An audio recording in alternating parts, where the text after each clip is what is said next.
Hello every one.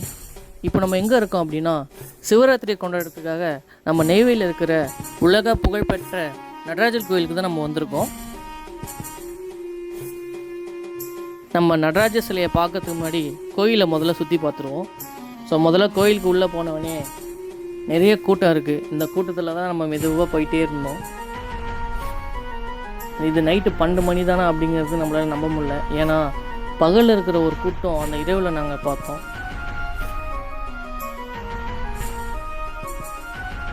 Shivaratri ஏன் இவ்வளோ முக்கியத்துவம் வாய்ந்தது அப்படிங்கிறத நம்ம கொஞ்சம் சுருக்கமாகவும் விளக்கமாகவும் பார்க்கலாம். அதாவது மாசி மாதம் கிருஷ்ணபட்சம் சதுர்த்தி அன்று அமாவாசைக்கு முதல் நாள் சிவராத்திரி விரதம் கொண்டாடப்படுது. அன்றைய தினம் பார்த்திங்க அப்படின்னா நம்ம சிவபெருமான வழிபட்டோம் அப்படின்னா கவலைகள் நமக்கு அனைத்தும் நீங்கும் என்று ஒரு நம்பிக்கை உண்டு. அதாவது காரிய வெற்றியும் நமக்கு ஏற்படும். எப்பயுமே சிவாய நம என்று நம்ம சிந்தித்திருந்தால் நமக்கு ஏற்படுற அபாயம் நீங்கும். அந்த புனிதமான நாளில் நம்ம விரதம் இருந்தால் நமக்கு புண்ணியமும் கூடும், பொருளாதார நிலையும் உயரும் என்றும் நம்பப்படுது. ஒரு நாள் முழுவதும், அதாவது 6 கால பூஜையும் சிவனை நினைத்து வழிபட்டு சிவாலயங்களில் சிவன் சன்னதியில் அமர்ந்து சிவன் பெயரை உச்சரித்து வந்தால் ஒரே நாளில் நமக்கு கிடைக்கக்கூடிய ஒரு ஆண்டிற்கான பலன் கிடைக்குங்கிறதும் நம்பப்படுது. அதனால தான் சிவராத்திரி விரதம் சிறந்த பலனையும் கொடுக்கும்.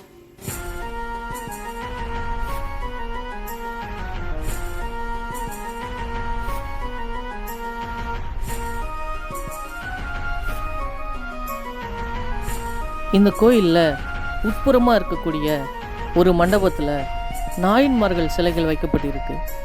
இது ரொம்ப சிறப்பு வாய்ந்ததாகவும் கருதப்படுது. இந்த கோயிலின் சிறப்பம்சமாகவும் கருதப்படுது.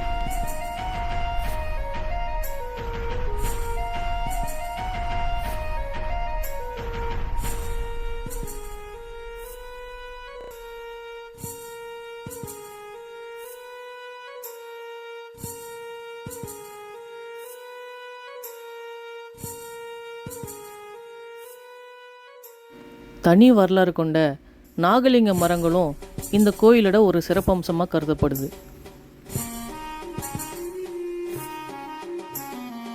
நெய்வேலி டவுன்ஷிப்பில் அமைஞ்சிருக்கக்கூடிய இந்த நடராஜர் கோயில் உலகிலேயே மிகப்பெரிய உலோக சிலையை கொண்டு வடிவமைக்கப்பட்டிருக்கு.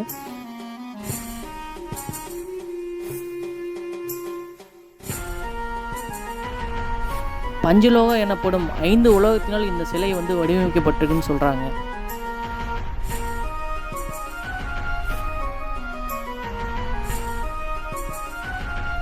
இந்த சிறப்புமிக்க சிவராத்திரியில் நாமும் சிவனை வழிபட்டு சிவாய நம என்று போற்றி அங்கிருந்து புறப்பட தயாரானோம்.